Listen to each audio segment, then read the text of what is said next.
Hey everyone, Kyle once again, and welcome back to the next episode review of Undead Girl Murder Farce, or however you pick it.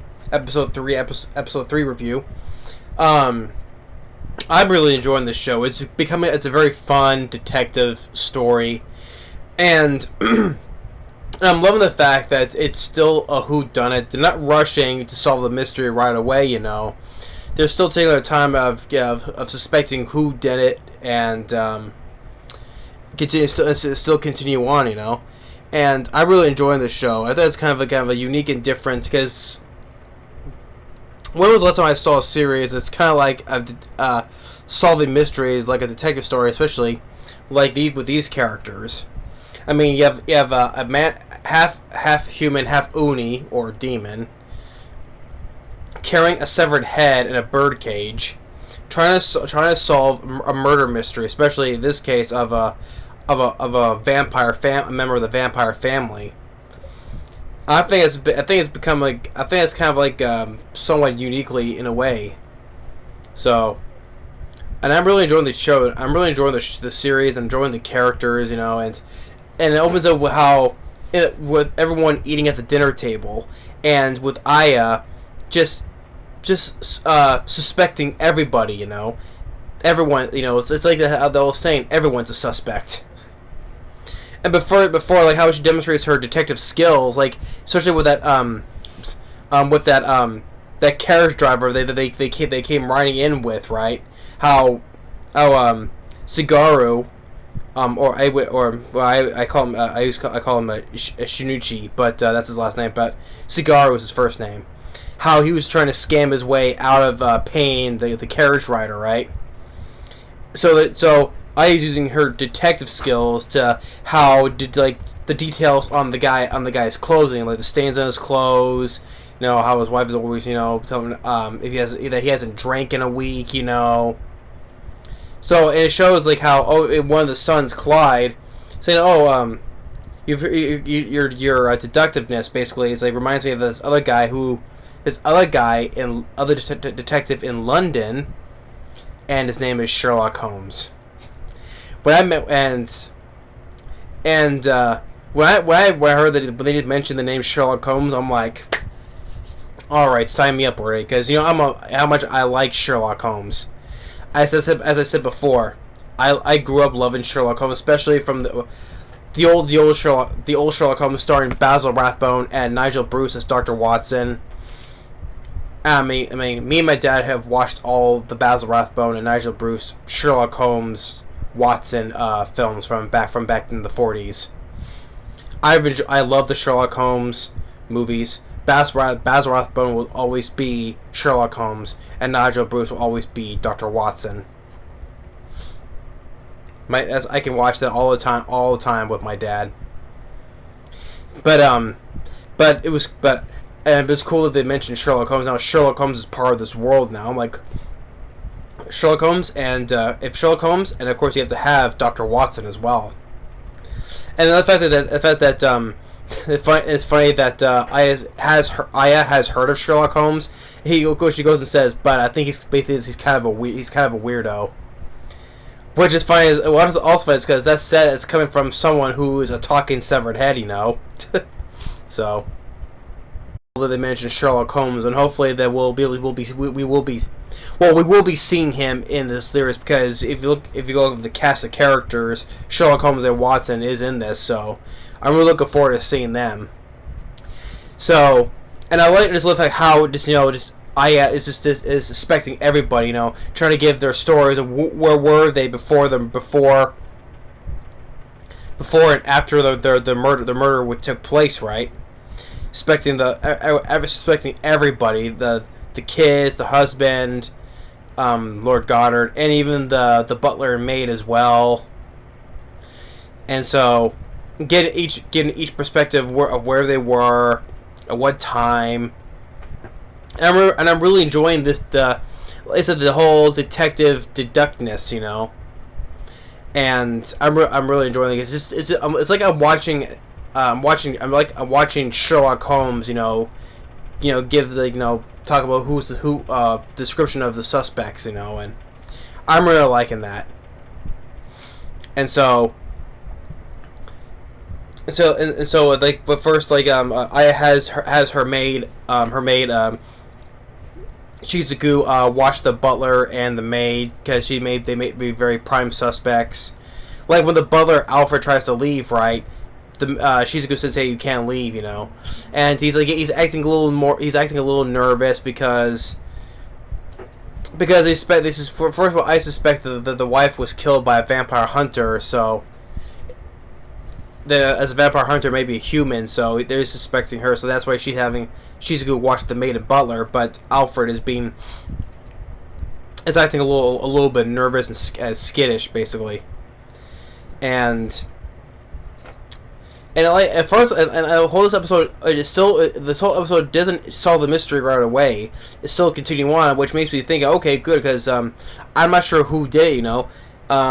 Maybe the youngest daughter, the little girl, maybe she did it, or in the older son Clyde, he lashes out at Cigarro and Aya, saying, hey, I couldn't have done it, Why would I kill my mother? So he pins him to the wall, grab him by the neck, so he gets a little angry at that, lashes out at them. And I had mentioned, like, he's paying attention to all their hands, with how clean they are, right? And with the middle son, how he was with her father the whole time during the hunting at the beginning of the second episode when the murder happened. So at this way, I said, everyone's a suspect. It's like what Jamie Kennedy said in Scream. Everyone's a suspect. So, yeah, I'm really liking this. And then of course, when Lord Goddard takes Cigarro and Aya out into the woods. You're thinking that the father, he's gonna lead them out, lead them out deep in the woods so that no one's around, right? So that he can kill them, right? That's not the case, right?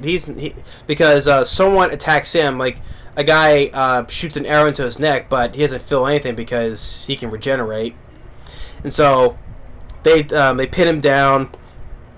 Lord God wants to kill him, but Aya says no, and because he couldn't be the one who killed his wife because he got in a few days ago.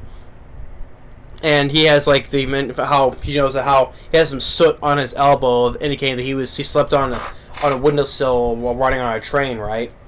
And the guy tells him he's from Germany, and there was a guy that was with him, a buddy of his, that had a silver stake with him, but he always kept it in the case, basically.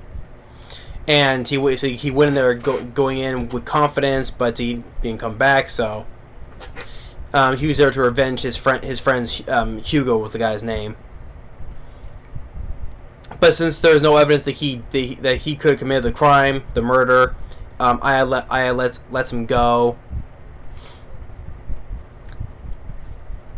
So, and of course, there's always a funny thing with Cigarro. He's always making jokes because, like, what was it at the beginning of the episode where they're at the dinner table and Aya says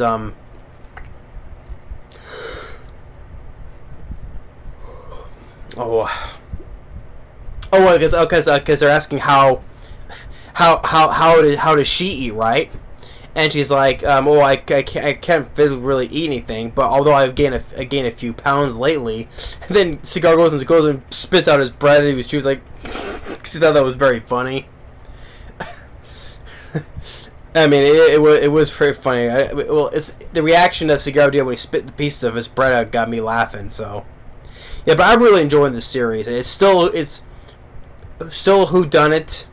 Everyone is suspected, and which I'm like, it is like they're not rushing this whole murder mystery. They're not rushing at all. Okay, maybe get in the third episode, but at least they didn't rush it. They're taking the time, suspecting who did it, what place, what time, the possibility they could have killed the wife or mother, and this Aya's detecting skills is. But like that of Sherlock Holmes, where you just describe him with the carriage rider, with the whole thing with his clothes, and and he doesn't smell, there's a smell of alcohol on him, so he probably, knew he hasn't drank in a week, and the fact that they mentioned Sherlock Holmes, I'm like, you know what? Now I'm all in because I love Sherlock Holmes. So that's really cool. I'm looking forward to seeing him come in later in the picture. So, and if you have Sherlock Holmes, you got to have Dr. Watson. So I guess at some point later on they're gonna have to go to London because that's where Sherlock Holmes lives at 221 Baker Street in London. So, but I really enjoyed episode 3. It's been really great. A great detective series, anime series. So yeah, the characters I enjoy, Aya, once again Cigaro, and then the whole whodunit I really enjoyed, And I like how the animation design, when it shows in flashbacks of the suspects, where they were, what time, in a nice black and white fashion. Of course, that's a nice touch because hey, Sherlock Holmes, detective, back then. But I'm really liking this. So, but anyway, that's episode 3. I'm really enjoying this series. I'm glad. I just hope that no one doesn't sleep on this series. I advise people to go and check this series out. Please don't sleep on this series, please. Like people did with My Home Hero. I don't get it though, but I loved My Home Hero. I think it's an underrated series. I just hope people I recommend people to watch this series. I really do. I just hope it doesn't get like the shaft like My Home Hero did. I mean, Shaft not canceled though, but just like people just ignoring it. That's what I'm trying to say. So I recommend you watch this series. It's really fun. But thanks for watching. Stay tuned for the next episode review, and we'll see you next time. Later.